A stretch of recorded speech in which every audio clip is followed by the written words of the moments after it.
think at the end of every day, you ask yourself, what did I do today to become mentally stronger? You can't control whether you had bad things happen to you, but you can control how you respond to them. So that would be the question I would say, let's focus on. Not was it a great day or not, but was I mentally strong today? What did I do that helped me grow mentally stronger? Do you think from being weak, feeling like rubbish, everything's dark, do you think in 7 days you can see a light? I do. I think people can definitely see a change.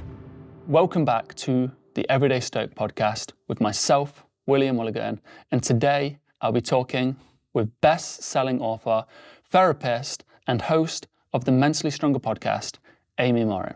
Today's episode is powered by youre, which is a quick, affordable, nutritiously complete food with everything that your body needs. Let's get into this talk. I'd like to talk to you about a little bit about Stoicism. I feel like you know a lot about Stoicism, whether you study Stoicism or not, but just reading your books, Stoke Philosophy kind of comes through. I don't know if you agree with that. I do, yep. Yeah. Have you studied Stoicism? I haven't. No, I haven't. Oh, that's interesting. Yeah, I was just, from a lot of your writing, I'm like, oh, this is like a Stoke philosophers wrote this. So, we'll talk about Stoke philosophy a little bit. Well, that's just what I like to talk about. And then just your own life philosophy, how it helps you in life. And I feel like, you share your story with your own philosophy, your own little bits of advice. People can resonate with that, I think, which would be good. So, first of all, I'd like to just start explaining something.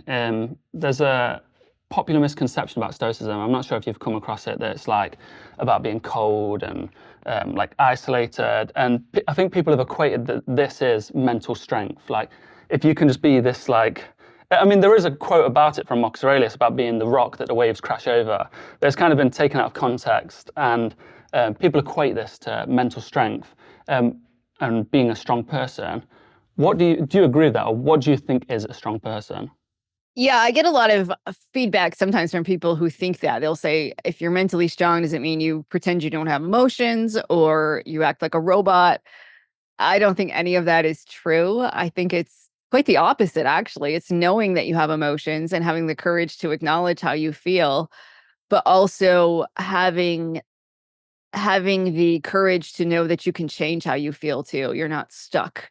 So just because you're sad when you wake up in the morning doesn't mean you have to stay sad all day. Or also it's about responding to the things around you and knowing that just because something difficult happens doesn't mean that you have to be incredibly upset. You can reach from within and figure out, how am I going to cope with these things that are happening to me? But I really believe acting tough is completely different from being strong. When people act tough, they act like they don't have any pain. They act like they never need any help. They'll refuse to be vulnerable. And I think mental strength is quite the opposite. It's about knowing that you have limitations, and it's about asking for help, and it's about saying, I'm struggling with something, or I'm in pain right now. Yeah, I kind of agree with that. The thing about accepting help, I've seen that in your book, and it's something the Stoics talk about, is there's like an analogy of the soldiers storming a castle walls. Don't know if you've heard it, but the soldier that refuses to hand over the wall gives up on the mission. So it's like accepting that help helps you carry on with your mission. I think that's the same in life. We have to kind of realize that some people hold the answers that we don't hold, I suppose, and they have the knowledge through their life experience that they can give to us. Yes. And I've never had anybody come into my therapy office and say, I wish I would have waited 5 more years to come to therapy. It's always quite the opposite. People will say, I wish I had come in sooner, but I didn't, because either I thought it would mean I was weak for asking for help, or because I thought I could do it myself, or I thought if I just waited long enough, it would go away. And people are often angry at themselves for waiting so long to finally walk in the therapy door. And I think the same can be said for a lot of things in our lives, not just with professional therapy, but when it comes to asking somebody to help you with a project around the house, or when it comes to telling somebody, I could use your assistance with my business, or even asking for advice. For whatever reason, I think it's quite difficult for us to put our ego aside and say, I'm going to accept this help from somebody else. I think I've tried to be asking for help a lot more recently. And it's more about just perspective. Like, other people have a different perspective, and they can sort of see from a non-biased point of view, I guess. Like you get wrapped up in your own issues and your own problems, your own like sort of you're in this little hole in your head, and some things kind of don't make sense. But when you talk to someone and they just say it, you go, "Oh, that's why do I make it so complicated?" That's it exactly. We often have a story that we tell ourselves. If I ask for help, people are going to judge me. They'll think I'm weak, or they might think of me differently, or I've got this persona that I'm perfect, that I can do things on my own, and I don't want to break that by asking for help. But I've never really met anybody who said, asking for help ruined my life. Instead, it's quite the opposite and that's how we connect with people. Sometimes we think that people like us because we look like we have it all together. But when you really stop and think about it, like, why do you like your friends? It's probably because you can relate to them or they've been vulnerable in some way and they're able to say, yeah, I'm struggling with this. And you could say, yeah, I'm struggling with that too. Yeah. It's not because they said, I know everything and I am able to do everything on my own. Yeah, I think that vulnerability is such a strength in a way. Like, especially in society at the moment, it's like being vulnerable. I've made posts about this, and people say it's like, oh, this is weak being vulnerable. You're wrong, but like I think not being vulnerable is putting that guard up so you can never be hurt, or you're like putting up a shield so no one can ever upset you, harm you, and even asking for help or putting your trust in other people. If you're not doing it, it's because like I feel like there's a fear of that person harming you or taking your vulnerability and using it against you. I mean, do you think vulnerability is a strength? I certainly do. And I agree with what you just said that when we refuse to be vulnerable, it's because there's a fear of I can't handle it if you Yeah. hurt me, or I can't handle it if this doesn't go well. So in order to protect myself, I'm not going to do that anyway. But then you miss out on a lot of things. When you aren't vulnerable, you aren't able to get some of the greatest things out of life, the true connection with people and the ability to get help and to form really deeper relationships with people. So I think we lose a lot when we refuse to be vulnerable. Yeah, and this might sound odd, and I don't know if this is vulnerability, but something I've been doing a lot recently, it's like been a goal of mine, is that I've always seen myself as like quite introverted, and I've started like trying to be more expressive, and in a way that's making me feel vulnerable, like, oh, what if I embarrass myself? What if I do something stupid? But I've noticed so much growth from it, in confidence and also just in my like peace of mind, because I'm like, what does it matter if I do something silly? Like I was always so critical of myself, but now I just feel kind of free, and it's nice.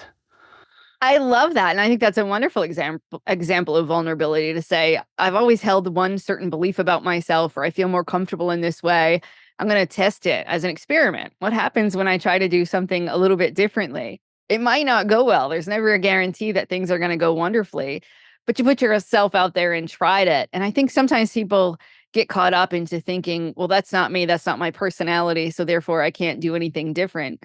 But there are always opportunities to test. And I'm a firm believer in behavioral experiments because our brains will tell us things like, you can't do that. That's not possible. That's too far outside your comfort zone. But you don't know until you try. So sometimes you have to take the action first and then see what happens. Sorry, can you explain the behavioural test? That's quite an interesting topic. Can you just explain that a bit more, please? Sure. So if somebody has a belief that says, like, I'm not a good speaker, that was my belief for most of my life, Yeah. and I was incredibly shy and I didn't talk. It wasn't until I tested that theory of, can I talk in front of 2 people? Can I talk in front of 10 people, to really figure out, does this work or not? And am I able to speak in front of a crowd? In the past, I would have thought my anxiety would be so high that I would probably pass out on stage. I had incredibly huge fears about how awful it would be. But that's one of those things, again, you don't know until you test it. And so in my therapy office, this is the exact same thing I work with people on quite often. And it sometimes is about social things. Somebody might say, I don't want to go to that networking event because nobody's going to talk to me. So we'll come up with an experiment. Introduce yourself to 5 people while you're there and see what happens. And then people say, oh, yeah, once I introduced myself to people, they talked back. But it might be somebody who their entire life, whenever they went to a networking event, they sat in the back of the room thinking about how nobody was going to talk to them. And then they made it true. So it wasn't until they came up with an experiment of, I'm going to introduce myself to 5 people and then see what happens, that they could see, all right, maybe my actions were reinforcing this belief I had. And if I behave differently, then I'll start to see myself differently too. Yeah, I completely agree with that. I kind of came up with a concept myself where I'd like do the same, but on like my walks to work or on the bus, like, I'd just try like push my, like I would never say hi to someone in the morning because that's just something I don't do. So like I'd push it, I'd smile at them. It's not quite the same, but then the next day I might like smile again. Then the next day I say hi, and it kind of kept pushing it, and like it kept me within a comfort zone where I'm not like going up to them like shaking a hand randomly. But over time I built it and goes like maybe I am a person that says hi to people in the morning, and it's the same with doing this podcast, like or doing even just doing Zoom or anything. I used to not like doing anything like this, and then when I started writing my book, I had to get on Zoom calls every day, like all the time, and over like a week, I started becoming a person. I'm like, I really enjoy these things, and it makes no sense. Like that for years I held this belief that I hated these things, but now I like them. And I really like that you said you took it one small step at a time, because Yeah. the mistake some people make is they go from 0 to 100 and it's too much. And then they almost scar themselves so they don't ever want to try again. So somebody who's terrified of public speaking, you don't want the first experience you have with public speaking on a stage in front of 10,000 people, because it might be so overwhelming that you then say, I'm never going to do that again. You want to set yourself up for success by doing those small steps. So you might say, I'm going to start by giving myself a talk in the mirror in the morning. And then I'm going to invite somebody I know, my friend or a family member, and I'm going to practice speaking in front of them. And you do it in small steps. So it feels a little uncomfortable, but not completely terrifying. Yeah, you know, talking in the mirror, because that's something I did years ago. It felt so weird, so alien, but I kept doing it and kind of got over that, and that really helped me in public. It's this interesting thing, right? That you would think, why would it feel awkward to look at myself? But it's kind of cringeworthy at first. But Yeah. the exact same thing, when we get used to that and you can see what you look like and how you're behaving, and you get a little more comfortable with that, it becomes much easier to then know, oh, this is how other people see me. And I can talk to one other person, and then you increase it to two people, or you just become more comfortable starting conversations in general when you practice it yourself. Yeah, so earlier I think you said that you can, I might be wrong here, you can choose to be mentally tough. Is that right? Yes. Okay. Yeah, can you explain that? Like, It's all about the choices you make every day. So sometimes people will think that mental health and mental strength are the same, but they're not. You could have depression and still be mentally strong. Makes it more difficult, but it's still possible. Same can be said for, say, a physical strength. You can go to the gym and work out. You might have high cholesterol or high blood pressure, but you can still work out in the gym. So mental strength's the same. It's all about the choices you make every day to challenge yourself just a little bit. People will often ask me, who's an example of a mentally strong person? Let's talk about this celebrity.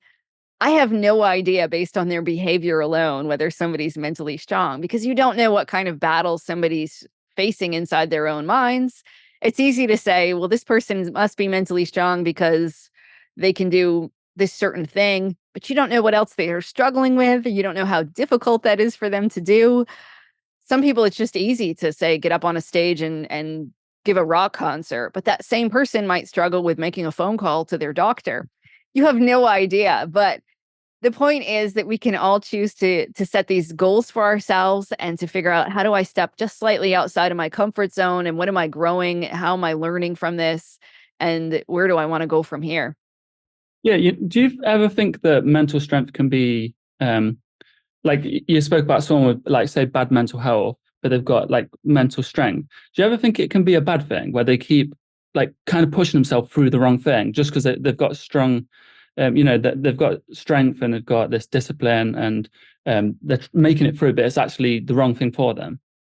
Well, I do think that like all things in moderation is a good idea. And so for somebody who says, mental strength is only about self-discipline, I think it's possible to have a life that is so self-disciplined that we forget to have everyday joy and you forget to enjoy the journey. So I think it's all about figuring out, what are your values? How do you live according to those values? And what does that look like in your life? So it's not up to me to say, to be a mentally strong person, you have to do X, Y, and Z. It's different for different people, but there are tons of exercises we can do, like practicing gratitude. That's something everybody could do.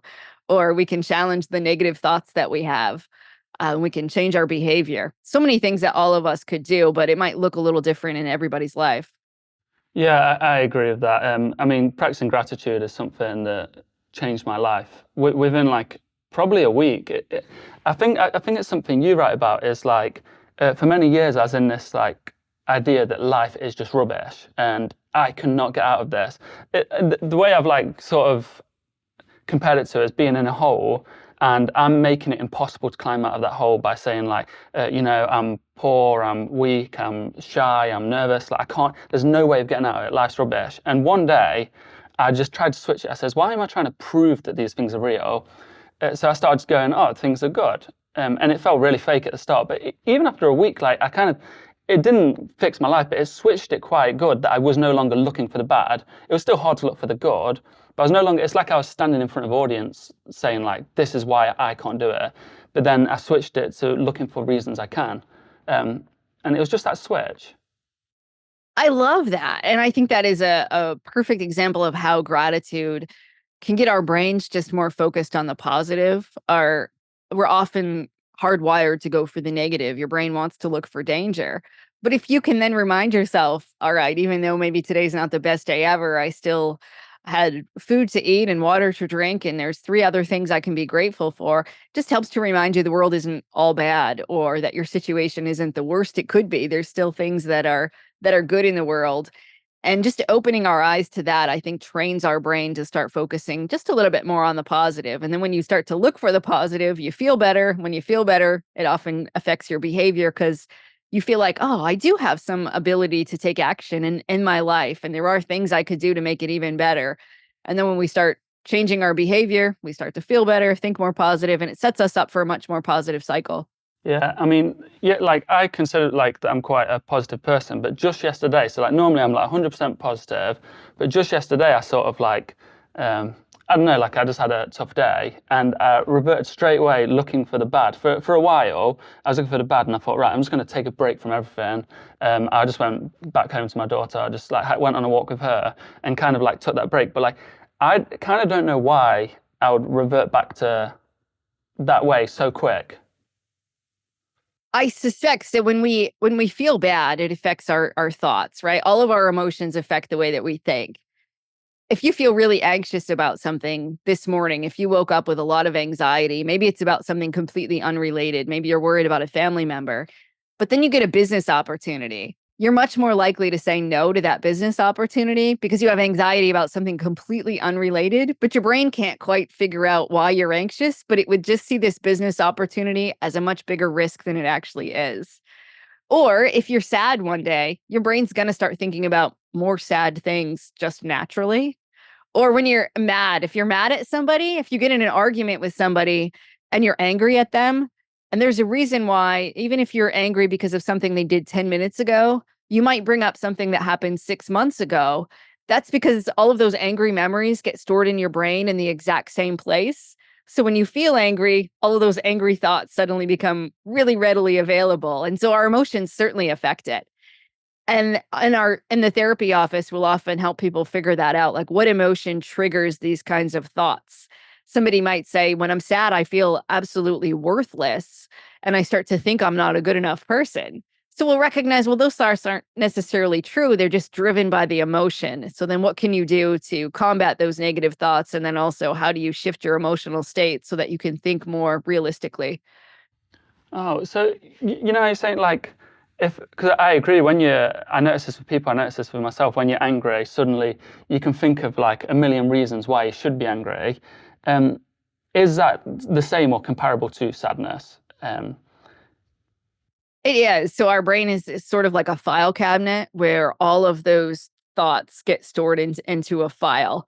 And again, in different parts of your brain, you've got the sad part, the angry part, all of the different emotions, and they get triggered. So when you feel sad, that file opens, and all of the sad things that have ever happened to you in your life are right there in front of you. So it becomes Uh, much easier to remember that sad thing that happened to you in the third grade because you feel sad. So it triggered that file to open. is that why people would listen to sad songs or watch sad films when they're sad? Yes, we know from the research that we often want to stay in that emotional state that we're in. So we're much more, when we're sad, we're much more likely to turn on sad music because it reinforces how we feel. So that's why sometimes you have to proactively say, I don't feel like watching a funny movie right now, or I don't feel like listening to happy music. But if you trust that doing that first, changing your behavior first, changing your environment first, can switch your emotional state and force yourself to do it, that often is a really effective way to shift your emotions. Oh, yeah, that's literally what I did yesterday with the walk because I didn't want to do it, but part of me was like going like, no, this is the right thing to do, especially because I had a lot of work to do. So it's like I wanted to stay there and work, but I thought I'm just kind of being unproductive in this state of mind, and it did. Like after an hour, it completely switched it. It's quite amazing. Yeah, I don't know if like I don't quite know how it can switch so fast, or if yeah, so, that makes sense. I think there are lots of things. Sometimes it's like if you go for a walk, it releases chemicals in your brain and things get shifted around. And we know that just movement alone is really good for our mental health. So we often get a boost, especially if you're in nature. Nature gives us a huge boost in our mood and our mental health. So there are those things that tend to trigger much more positive things within us. It's just a matter of talking yourself into it, which is usually the biggest hurdle. The people will say, well, when I'm really sad and I'm sitting on the couch, the last thing I want to do is go work out in the gym, or the last thing I want to do is call a friend and invite them out for coffee because I don't feel like doing that. That's the tough part, is talking yourself into doing something you don't feel like doing, especially when you're down. Yeah, how do you do that? Because I always get in the same thing where it's like I know something's good for me, sort of like talking to someone, for example. I know it's good for me, and as I'm getting older, it's getting easier to get past that barrier of not talking to someone. But even though in the past I've known it's good for me to talk to someone, I'll hold off for a few weeks until I get sort of a breaking point, and then I go, why didn't I talk to them sooner? Um, but how do you get over that resistance, or even like speed up getting over that resistance? So a couple of things. So I'll often work with people on creating a list of 10 mood boosters is what we call it. So if I said to you, when you're in a really good mood, what do you like to do? You might say, I listen to happy music, I watch a funny movie, I go for a walk with my daughter. You'd come up with a list of 10 things that maybe after work, if when you're in a really good mood, what do you do? And I guarantee that list is very different from what you do when you've had a rough day and you come home in a bad mood and you're feeling really sad. Yeah. And so we'll often look at the two different lists. And then we'll say, when you come home then and you feel bad, pick something off of this list of the mood boosters, the happy stuff that you do when you're in a good mood, and to try to do one of those things on the list. Because it's so hard to talk yourself into, say, going for a walk when you feel really sad, we use the 10-minute rule. Just go for a walk for 10 minutes. If at the 10-minute mark, it is dreadful and you absolutely hate it, go home. You don't have to stick with it. But what we know is once you start doing it, you're much more likely to keep doing it. Getting started is the hardest part. And so once you start, like, okay, after 10 minutes of a walk, probably 98% of the time, you'll yell, oh, yeah, I can go for another 20 minutes and it's not a problem. Yeah. It's just you have to get yourself going. And usually when you tell yourself, well, I'm only going to do it for 10 minutes, even when you're in a bad mood, it's usually okay to talk yourself into that. We can usually muster up the courage to try something for 10 minutes. Another strategy with some people is they know that when they feel bad, they're going to talk themselves out of it. So we come up with a strategy of here's how you're going to talk yourself into it. And it's your own words. So, for example, I had a man who used to say, I want to go to the gym after work. And every morning I set out to go to the gym. But when I get out of work, I have to make the decision when I pull out of the parking lot. I'm either going to turn right and go home, or I'm going to turn left and go to the gym.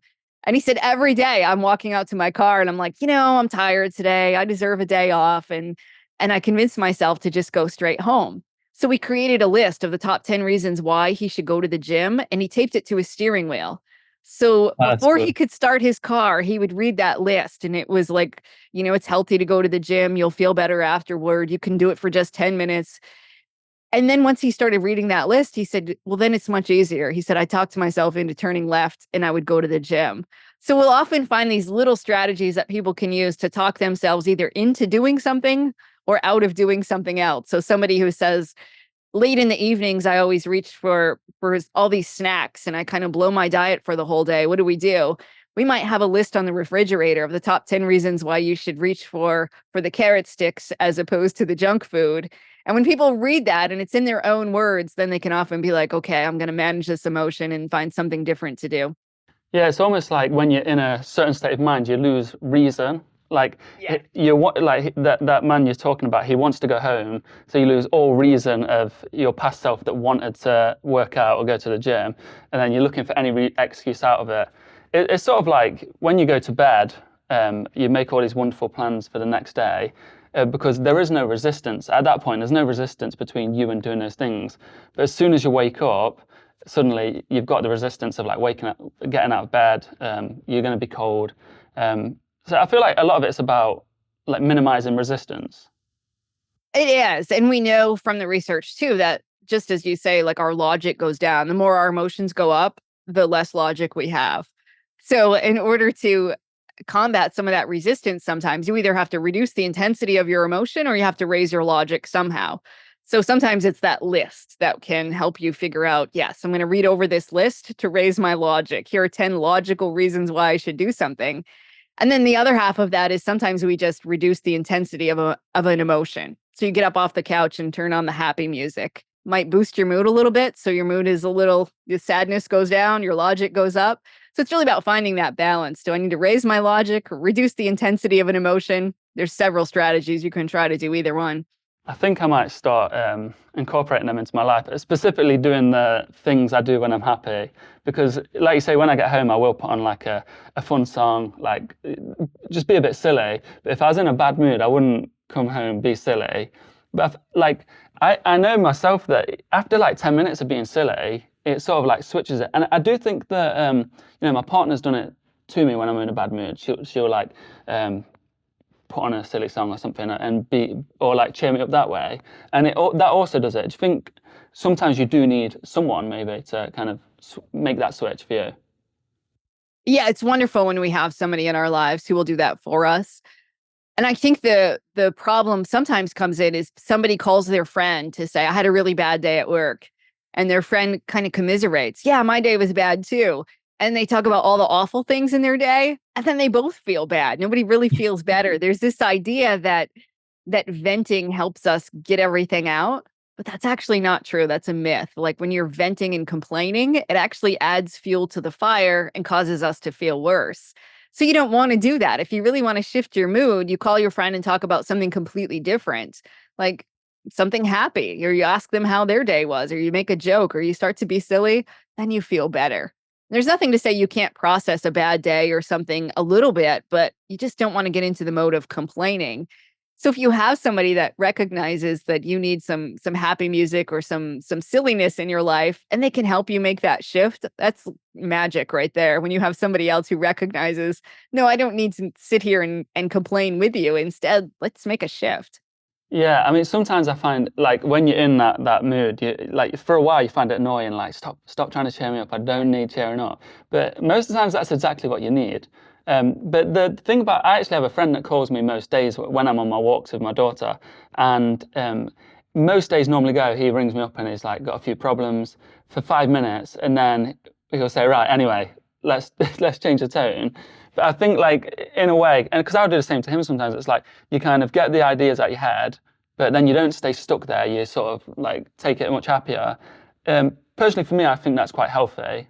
Do you think that's healthy?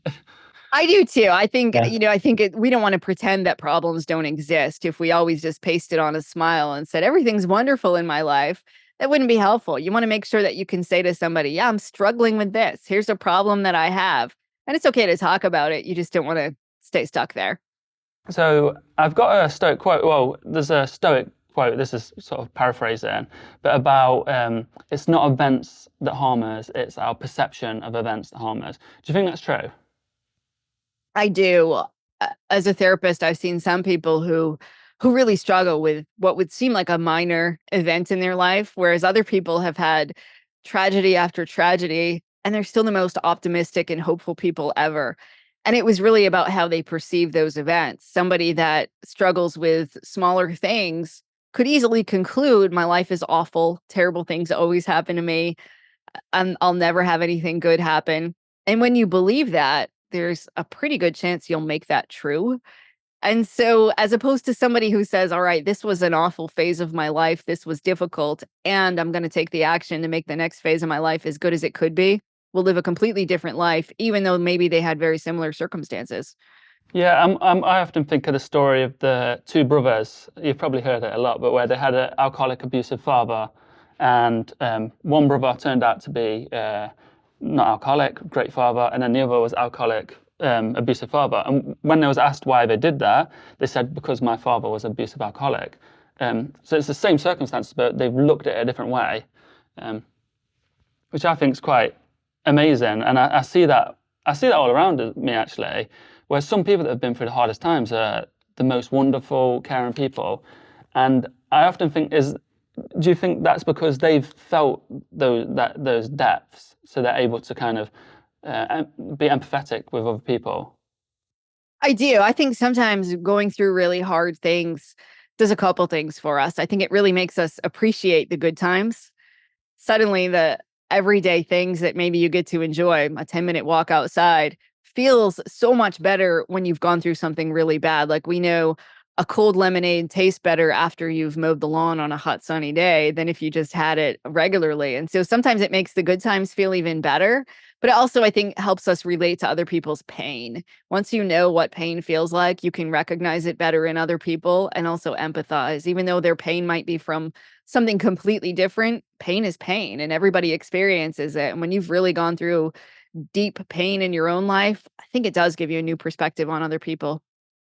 Yeah, I'm not sure if this is something you would maybe advocate for. So I'll just ask you this question, but if you don't think it's like possible, but if someone was in like a terrible situation, or they felt weak, like, I think that's the better term. They feel weak, and like how I described it when I was younger, where I felt like kind of powerless and everything was just rubbish.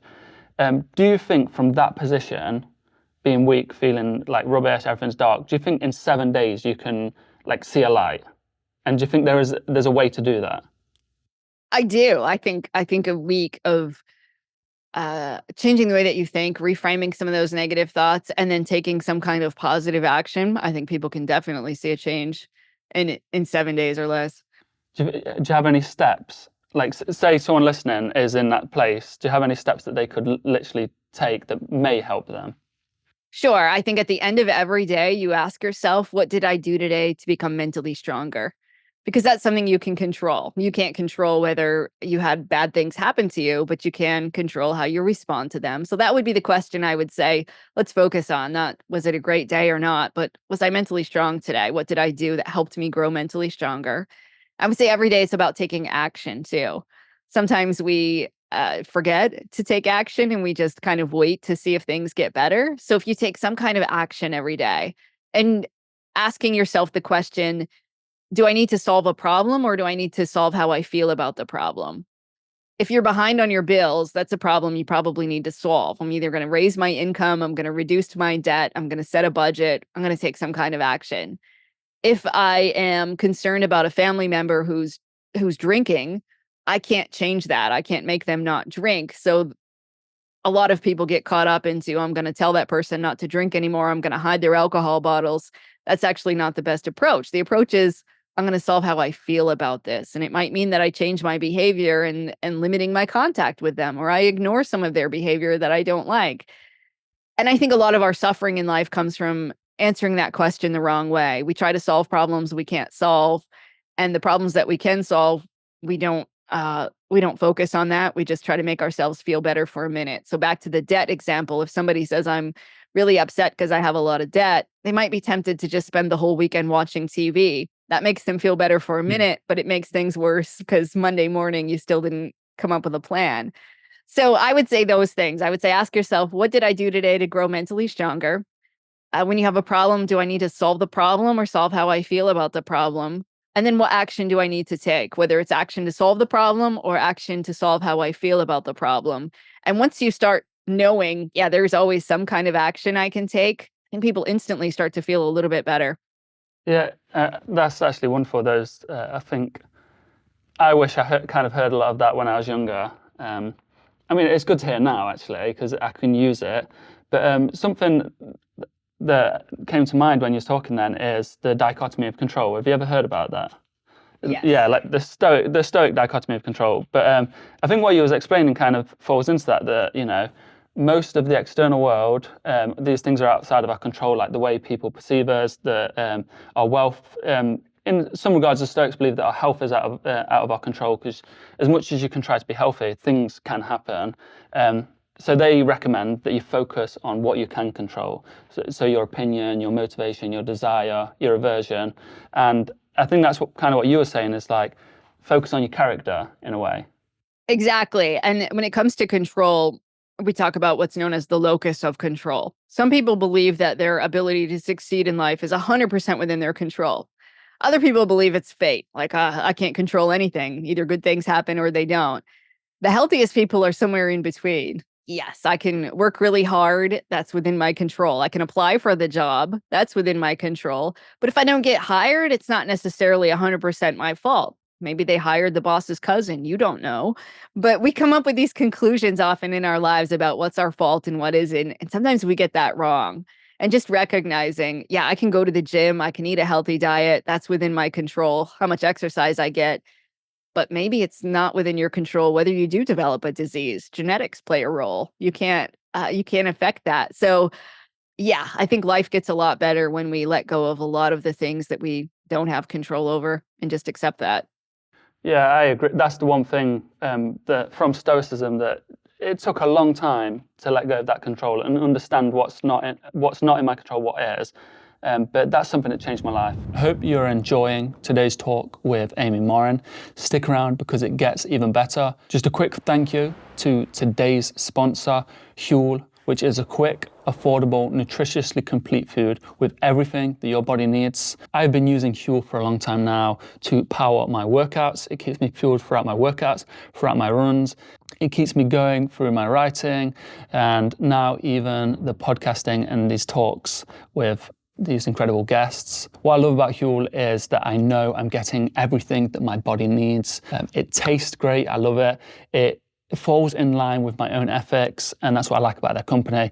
But also, it is so practical when I'm busy on the go, when I'm doing these podcasts, when I'm writing, when we're on trips away to different countries. I know I can just take my Youre with me. It's ready to go in like a minute, and it tastes great. If you're interested in any Youre products, use my code EverydayStoic10 for discount. Link will be in the description. I hope you enjoy the rest of the talk. Oh, something I actually was thinking is I've bought your parenting book. I haven't actually read it yet because we were putting off reading it because my daughter's only 5 months. Okay. Do you think it's worth waiting, or because I was hoping like if I read it when she's a bit older, then it helps. It's fresh in my mind. Or do you think I can just read it now? And So I guess it starts probably like the toddler years is where things will start to make sense. So I guess it would be up to you if you wanted to wait until you get there, because I think it's by the time you get to about 2, you can start talking about feelings and teaching kids a little bit of the simple things, and they'll learn from watching you. So I guess it would be up to you if it makes sense for you to read it now or to wait until about then. yeah, well, because when I was talking about walking with my daughter, I meant she's in like a holder, and I've got like walking. I just go on a little dog walk with her, and I'll just read her Stoicism, or I'll talk to her about Stoicism or anything. Not that she understands it, but I love it. I enjoy it. Something I found very interesting about you is me and my partner, when we was driving to Hungary, we was listening to your podcast because she's just like, she loves your podcast. And you had one with a certain guest, and you didn't agree with what they were saying. And I remember you put like a disclaimer at the start of the podcast, and you explained like you didn't agree. And I just thought it was quite, I don't know, I found it quite cool that you was able to talk to someone but also say that you don't agree with them. I think people find that very difficult. And they often think if you disagree with someone, then it means you don't like them, or you see that a lot on social media. But I just think it's like the Stoics just say like truth is so important. Yeah, I think I'm okay with other people's opinions, and I can handle that. And on my own podcast and platform, sometimes I will make that known, like this may not represent my personal view, but here's the other person's view, and I'm going to share it because some of my listeners might still get something from it, even if it's in stark contrast to a lot of the things that I talk about, because I want people to know that. And I thought, what an opportunity to be an example of two people who disagree on a topic, and yeah, we can still like each other, and I can still promote your work, and we don't have to agree on absolutely everything. Yeah, don't you find it crazy though? Now it's like if you disagree about anything, even like TV shows, football teams, anything, it's like you can't mix with those people. And I just kind of don't understand it. And I think that's definitely getting worse with social Yeah. media and political climates and the economy and things like that, that people just really think you're either with me or you're against me.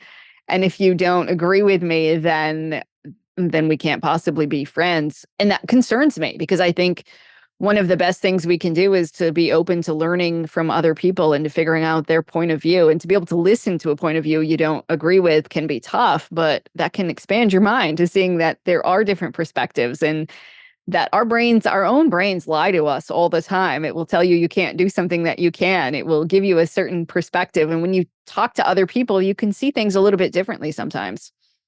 Yeah. Do you think that's a skill, being able to kind of put your maybe your biases and your preconceptions about people, putting that to the side and being open? I do. I think it takes some emotion regulation, because you might become angry as the other person's talking about something that you absolutely disagree with. You have to practice patience, because how often do you want to interrupt when somebody's saying something and you want to interrupt to share your viewpoint? And it's about listening skills, because you can't really argue against somebody's point if you aren't listening to what they said. And listening isn't just about being quiet. Sometimes it's about asking questions. It's about clarifying, asking them to give you more information about something. All of those things are really tough to do when your emotions are high, when you're thinking, no, this isn't right, I have to explain my point of view. It takes a lot of restraint to be able to sit through listening to somebody else. Yeah, that's interesting that you said talking as a part of listening, because I guess if I'm listening to you explain something to me, and I don't understand what you're saying, but I'm just there nodding, I guess it'll be more.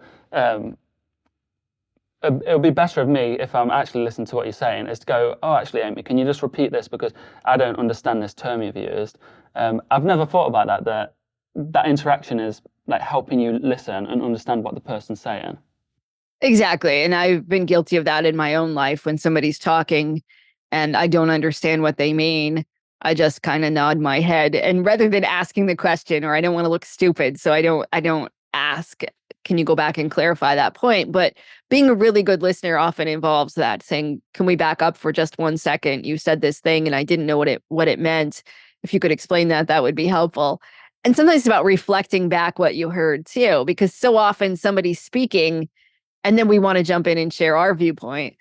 But before we can do that, to be a better listener, it's about saying, let me just make sure I understood you correctly. And if you can reflect back and paraphrase what they said, if that person feels heard, they'll then be much more likely to listen to your viewpoint too, because they're like, okay, you heard and understood what I said. So often in these conversations where people disagree, somebody raises their voice, and it's because they feel like you're not hearing me. So that seems like the next logical thing to do. If I say it louder, maybe you'll hear me. And they just keep getting louder and louder, but really nobody's listening. And it's because they're not taking the time to say, let me make sure I understood you. And if you do that to somebody who maybe is getting a little bit heated, you'll often see them immediately start to come back down, where they feel a sigh of relief of, okay, you're trying to understand me. Yeah, I think sometimes in those debates where it's like people are getting louder and louder, the person who wins is just the person that can be the loudest or the most kind of ignorant, like the most just jumping in. But it's like going to the Stoics is, you kind of just want the truth from something. And this is the way I see like an argument is, if you're just looking for the truth of what's happened and you're not trying to get like what you want, people want to come out on top. They want to win the argument. If it's more of getting to the truth, then it's no longer an argument. It's more like a collaborative effort to see their perspective, your perspective, and kind of meet where at the truth, I suppose. Yes. And how often do arguments end up about emotion rather than about the fact? So Yeah. let's say somebody shows up 10 minutes late and the other person says, you're a jerk because you don't respect me. So then they get into an argument over that. And the person who showed up late said, well, I ran into a bit of traffic. Well, the fact is, the person showed up 10 minutes late. Does that mean that they're a jerk and that they don't respect your time? Maybe, but maybe not. But arguing about that fact is probably not gonna change things because you're talking about your emotions. So we can say, I feel really disrespected because you showed up 10 minutes late, and that's a fact. And the person can't really argue with how you feel because you're saying, I feel this way, as opposed to you're a jerk. You're saying, I feel disrespected, not you're a disrespectful human. Yeah, I love that. That's something I think about a lot, is to try and be, maybe at one point in my life I tried to be over the top with this, but mindful that the person you're interacting with, the person, that even if they're horrible to you, this could be a one-off in their life, and they're the most perfect person normally, such a kind person, but they've just had an awful, they've had the worst news, anything, and this one day they snapped at you. And that's a way, in fact, it helped me be confident in some ways, because like I was no longer sort of intimidated by people that I perceived as rude or aggressive or intimidating. I started to be like, maybe the way they're staring at me like this because they're confused or they've had a bad day. Like it could be anything. Yeah, and the research will show that we tend to give ourselves the benefit of the doubt and not other people. So if we were to go back to that example of being 10 minutes late, we'd say, I'm a really responsible person and it's not my fault that there was traffic and that's why I was late. When somebody else is 10 minutes late, we're much more likely to think they're irresponsible. They didn't think about leaving on time. They should have checked the traffic or they should have factored that in. And we tend to be much more judgmental versus saying, that's a fact. There was traffic. They were late. That's okay. And to give other people a little bit more of the benefit of the doubt. Yeah, I always use the example of like, if someone cuts you off in traffic, they're the worst person. But for some reason, if you ever cut someone off in traffic, I'm late to work. I've got to be somewhere. And I think sometimes we have to give people the benefit of the doubt. I know there is like a sort of, I guess there's a balancing act though, which I get this criticism a lot in my messages on Stoicism, is like, when do you start to become like a doormat? If you keep giving people the benefit of the doubt, what is that balance? Yeah, that's a good question. Because I think, let's say you have a friend who always shows up 20 minutes late. Yeah. Then what do you do? So it might be about having that conversation of, I feel disrespected because you're always 20 minutes late, or waste a lot of time sitting here. So I do think it's about knowing, how do I be kind to myself too? And what are my expectations? And that you can still speak up and be kind. I think people assume if you speak up, then somehow you're being unkind. But it does raise a question when somebody behaves that way. Did they make a mistake or is this their character, right? And when we look at their behavior, sometimes we might think, well, this is who that person is, as opposed to they had a bad day. But maybe they had 25 bad days. And how much benefit of the doubt do you give them? So I would say it's about asking, how is this affecting me? And what do I want to do about it? And it's okay to set limits or say, I can't do that, or I'm going to decline this invitation, or I'm going to speak up and say that's not okay for you to do. Yeah. I think also like we give ourselves the benefit of the doubt for, I guess, mistakes. Like for example, if we're late, we'll give ourselves the benefit of the doubt, saying, there was traffic, something like this. But I don't think we give ourselves the benefit of the doubt when we're feeling low, or we're struggling. Right. But we'll give that to other people, going like, oh, I can see why they're struggling. They've got a stressful job, they've got kids, of course. But then when it's on us, we kind of push our emotions under the surface and kind of go like, why am I feeling like this? Or I'm weak. Yeah, I think that's it. We feel weak because we can't cope with it. Right. And then the spiral starts. So you get turned down for a job that you wanted and you start to think, oh, clearly I'm not good enough. I'm a loser. Nothing good is going to happen. And that affects your behavior. And then we spiral down. But if our friend said, hey, I didn't get this promotion, we wouldn't say those things to them. We'd probably be like, oh, don't worry, you'll find something else, or keep working at it. And I'm sure you'll do great at the next interview. We tend to be much kinder sometimes to other people than we are ourselves when it comes to those things. Sometimes the bigger stuff, we're kinder to other people, as opposed to those little things where we're more judgmental of ourselves. Yeah, I often think like you should treat yourself like you're someone you love. Yes, I think that's a good idea. I do too. And that's really difficult to do sometimes because we are, for whatever reason, we think that we have to be like this really harsh coach. When we make a mistake, it's like we yell at ourselves or we berate ourselves inside our own minds, thinking that will motivate us to do better. But there's absolutely no research that shows that. It's quite the opposite. It's when you can be kind to yourself and remind yourself that, all right, you made a mistake, but you're still a good person. That's when you're most likely to go on and do better the next time. Yeah, and I guess it kind of it goes back to not like getting stuck in that cycle of thinking you're a bad person and keep pushing you down.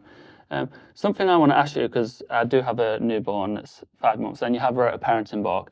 Do you have, for me right now, as she's 5 months, do you have any advice for me that you think would be helpful?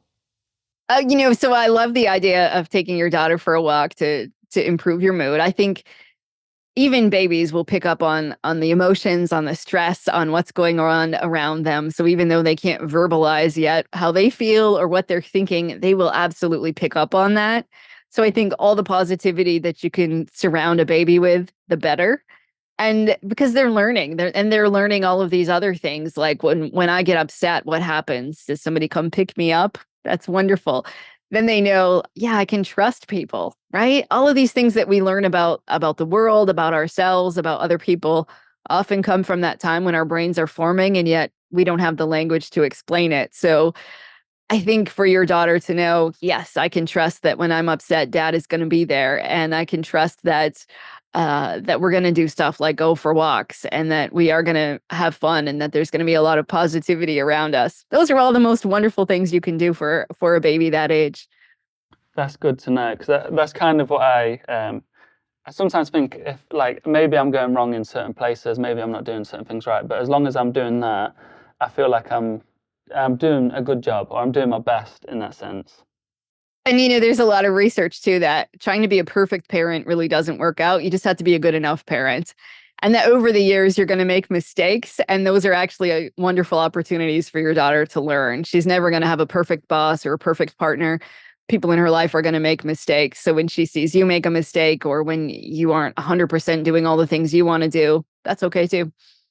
That's good to hear. I'm happy to hear that. There's this Stoic. I'm like quite curious to hear your thoughts on this Stoic exercise of. I'm not sure if you've heard of it before, but premeditatio malorum, which is the premeditation of the bad things that may happen. Ah, okay. Yeah, so there's a few ideas or a few ways of doing this, but something they would do is sort of like they'd sit and meditate and think of a bad thing that could happen that day, like losing your job or missing your boss, and they kind of sit and reflect on that and then get over that.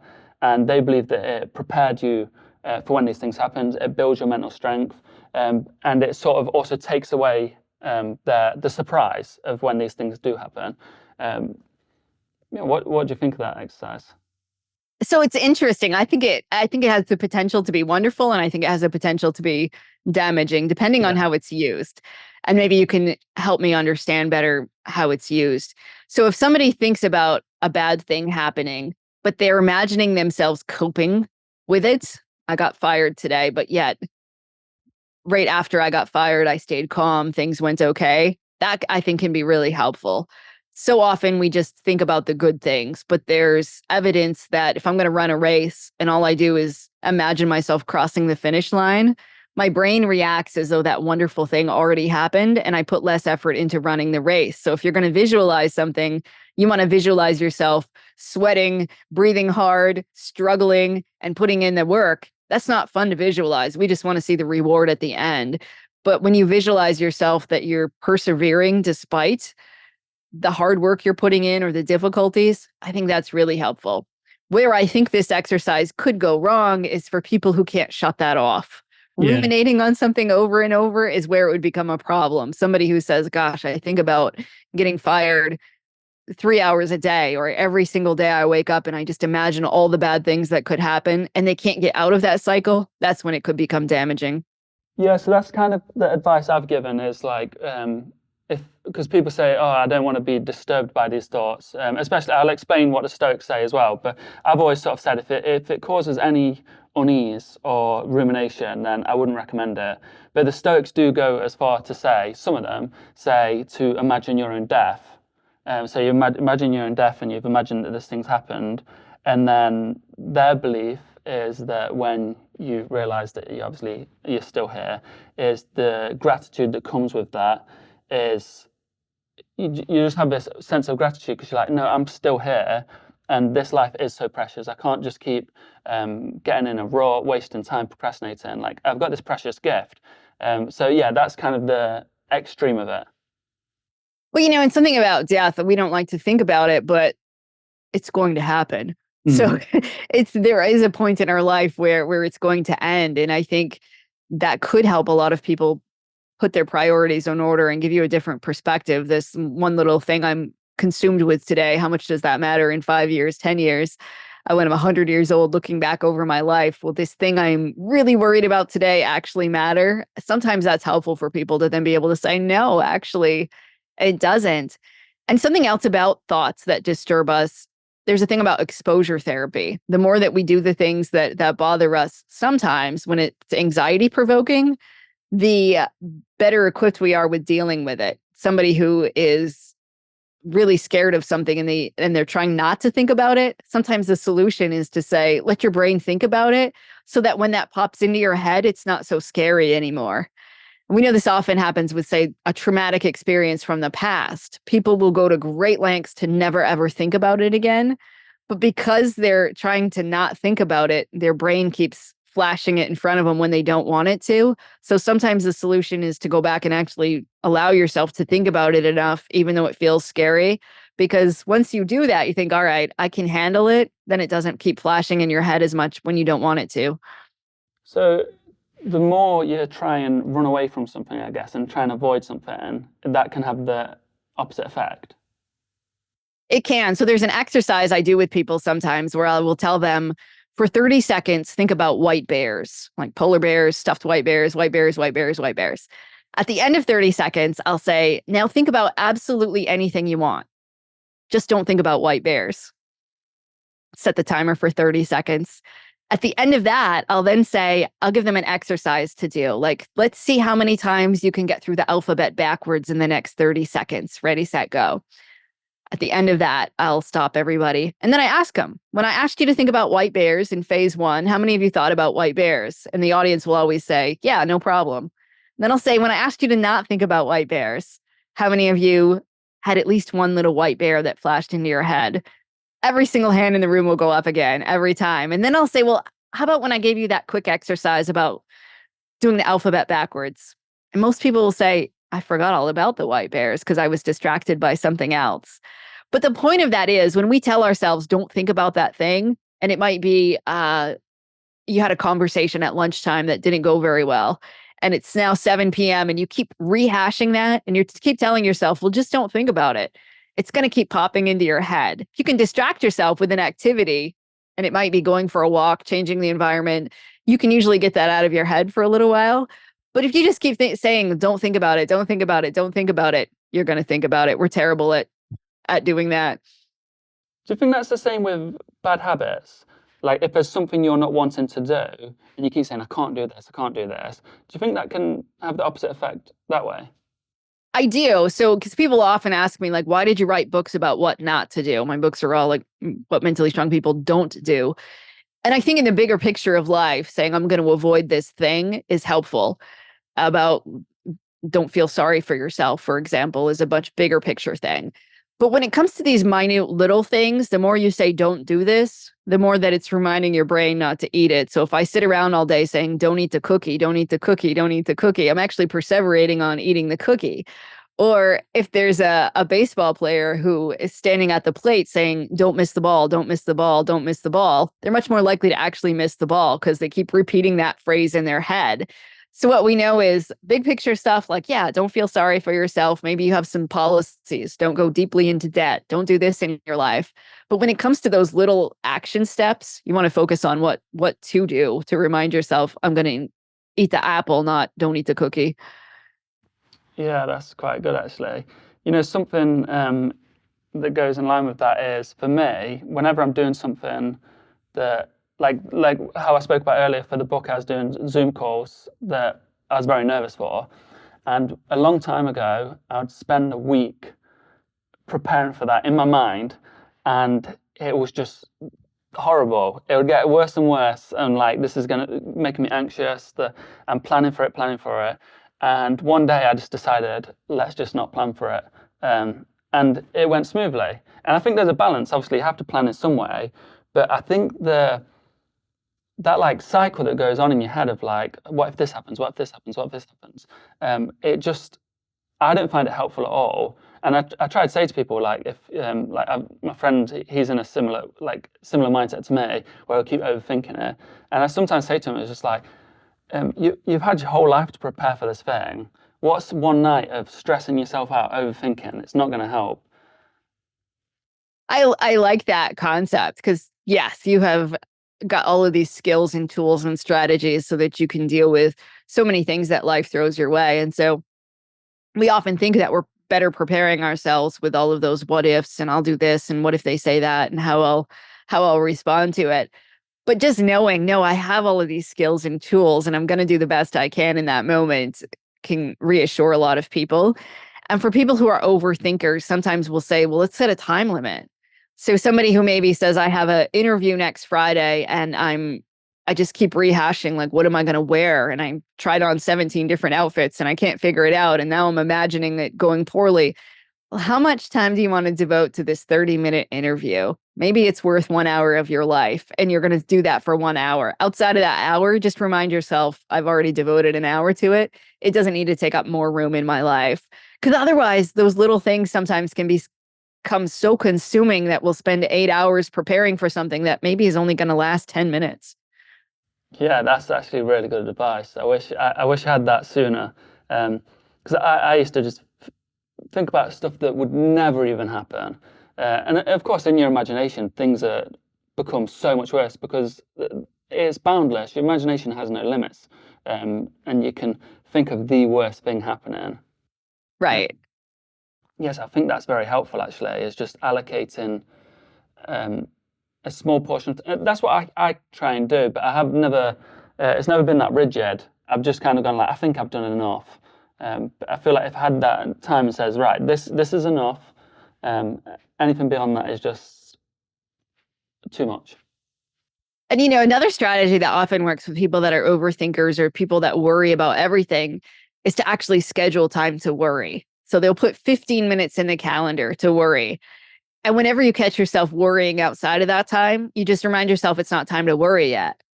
And maybe your worrying time is from 7 to 7:15 in the evening. So at 10 a.m. when you're worrying, you say, no, it's not time to worry yet. And you put it off until later. And I'll do this exercise with clients. There's research behind it. I didn't make it up. But when my therapy clients do this, the first week, they'll usually say, well, that was awful. I spend all day reminding myself it's not time to worry yet. But there's evidence that after about the second or third week that people can then contain their worrying to just a small part of the day. So it kind of goes back to that things that are outside of your control. If you want to worry about those things, give yourself permission to do it for 15 minutes. But when your 15 minutes are up, get up and go do something else. I'm going to go clean the kitchen, or I'm going to call a friend and talk about something completely different. After a while, you train your brain. Yes, I'm going to give myself permission to worry, but I'm not going to give myself permission to worry 24/7. I'm going to contain it to just 15 minutes. And for some reason, that really works. A lot of people after the second week, they'll just look like the weight of the world has been lifted off of their shoulders. And they'll say, well, now I can concentrate on what's in front of me because I'm not worried about all the things that might happen later or all the what ifs because I'm focused on what's going on right now. That's really good. I feel like that's something I really want to try, because I guess for most of my life I was trying to push away worry because I've seen it as like a negative or an evil. But I guess kind of what you're saying is there is a purpose. There is a purpose to worry. It's assessing dangers or potential hazards. And this exercise, I guess, is giving you a time frame to be productive. Could you say that like a productive worrying? Yeah, I think so, because, your brain's going to want to run through some of those what if scenarios. What if this goes poorly? What if that doesn't work out? And so the more you try to push that away, again, that's when it often becomes a much bigger part of your life because it'll keep saying, yeah, but what if? And you didn't worry enough. But a lot of the worries we have are the same things over and over again. What if this happens? Well, what if that really does happen? And am I prepared if it happens? So if you just give yourself permission to do it a little bit, it takes a lot of the fear out of it. Because sometimes people will worry that they aren't worrying, but then they worry that they're worrying too much. So if you say, all right, I'm going to allow myself to worry, but it's only going to take up a very small portion of my day, that just frees people up to then think, I'm going to think about other stuff throughout the day. Yeah, that sounds really good. And like a lot of worry is, like you might be worried about a leak that you've got in a pipe, and you worry about it for months, when you could just spend 10 minutes going, right, let's fix it. Right, right. I don't know why that is, because I'm guilty of it myself. I've improved on not doing that. But I worry about something so small for months or even years that's fixable within 10 minutes. I think that we have all done that, right? You worry about making a phone call, so you put it off for 4 days, and it's like it's a 5-minute phone call. You just had to take care of something, or we don't want to check the bank account because you don't know how much money is in there. So you worry about the money, but you don't dare take the leap and say, I'm going to check and see how much money is in my account. And again, I think it has to do with the emotions, because we doubt our ability to handle it if it doesn't go well, or we doubt that we'll be uncomfortable. So we think, I'm going to put that off until tomorrow. But really, it's just prolonging our suffering, because we're making it more uncomfortable today and more uncomfortable tomorrow versus just like ripping the Band-Aid off and doing it all at once. So part of it's practice and just teaching our brains, okay, this is uncomfortable, but I'm going to do it anyway. I'm going to face this thing that's bothering me. And when we really do that, when you start to take action, you'll actually train your brain to say, okay, when there's a problem, I'm going to fix it, not spend 4 days worrying about it. But again, it goes back to being willing to take that action in the beginning, which is tough to do. So it can come down to, I guess, practice, like maybe over a year of like, I guess, awareness, being aware that you can do something. Over like a year of having that awareness, I think that could be quite useful. Yeah, absolutely. And then once you get into that habit of, okay, I'm going to figure out, is this thing urgent? Is this something I need to take care of today? If it is, I'm going to do it. If it's not, if it's something that can wait a week, I'm not going to spend the whole week thinking about it either. I'm going to move on to something else. Yeah, I like that. Seeing as like the idea is of this podcast is talking about our own personal life philosophy. I just thought I'd explain what I see as philosophy. It's just the way you live. It's the way you treat others. It's the way you handle things. It's just your way of being you, I guess. What is, if you could sum up your life philosophy, what is your life philosophy? I think my philosophy would be to hopefully leave this world better than I found it. And as long as I'm doing things to help other people and to put some positivity out into the world, I think I'll feel like I've done my job of trying to put some positive vibes out into the planet while I'm here. Yeah, I like that. It's like sort of tipping the scale. Because you was here, the world's improved in a way, rather than the opposite. That's my hope. That's my hope, is that when think so. I'm gone, I've left something positive behind. I think so, especially with your books. I think you've, but I think that's a thing people can get behind. It's quite a simple life philosophy, but it has such an impact. Like if you just keep that in your mind, you're putting bits of positivity out there. Yeah, I think no matter what you do for work or where you live or who you're around, we have opportunities to do that every day. You can smile at somebody in the store. You can compliment a stranger that you like their shoes. There's so many little things we could do all day. And that's something that you can control, is how much positivity you put out into the world every day, despite all the things that happen to you that you can't control. Yeah. Before we wrap this up, I just want to ask you a question that might seem odd, but the premise is that I've got some advice for myself that's I see as very peculiar, that I like in life that's helped me. That I wouldn't really, I've never really shared with people because I just think it's a bit too niche or weird. But have you got any advice that's like something that's helped you that you never normally share with people, or you think maybe this could help people, but you've never really put it into words? Yeah, I guess it's a strange story as well. So for my my first husband, who passed away when we were both 26 when he passed away, but he had this very big outgoing personality, and I did not. I'm the shy, quiet one. And one day somebody walked past us. We were eating at an outdoor restaurant, and this person walked past with these bright red pants on. And he said, "Oh, I love those pants." And I said, and the person was like this tall, thin person. And I said, "But do you think you could pull them off?" And he said, "I'd sure as hell try." And I thought, ooh, in my life, my philosophy used to be like, don't embarrass yourself. Don't do things that are too hard because you can't handle it. And sort of in that moment, that I think became my mantra. Like, I don't care if I can't do something, but I'm just happy if I try. So I try to do things knowing that I may fall flat on my face or it doesn't work out. But that has opened up so many. It's such a simple thing, but has really opened up a lot of doors for me, because I think if it doesn't work out, I at least get a good story out of it. Hey, I tried to do this thing, it didn't work out. And either there's a lesson there or a funny story of something. But I used to be concerned about embarrassing myself or about making a mistake or about being rejected. And that like one line just really took a lot of that, the fear out of it. Now I say, yeah, why not? Life is pretty short. I might as well try. I really like that. It's like enthusiastic to just try, and whatever comes from trying, it happens. I really like that. Thank you, Amy, for talking today. I feel like I've learned a lot. I can't wait to just listen back to this and kind of incorporate a lot of this into my own life. And I know it's going to help me. So, like, I think a lot of my audience is similar to me, like, well, a small percentage is similar to me. So I know they'll benefit from similar things to me. And then other people may latch onto different ideas and go, I'm going to incorporate that into my life. So I'm very thankful for you sharing these ideas and sharing your... Thank you so much for having me. This was fun. Is there anything you want to say, anything you want to add to wrap this up? I guess I would just say you're stronger than you think, and that your brain will doubt you, but there's so many things that you can do, but you have to try. You have to put yourself out there and with a behavioral experiment and challenge your brain's negative thoughts. But when you do that, the world just opens up, and you'll be able to train your brain to see that you're more capable and competent than you thought you were. Enjoyed episode 2 of the Everyday Stoic podcast, where I was joined by Amy Morin. I love this talk. I learned a lot from Amy Morin. I think the topics we spoke about were very close to me.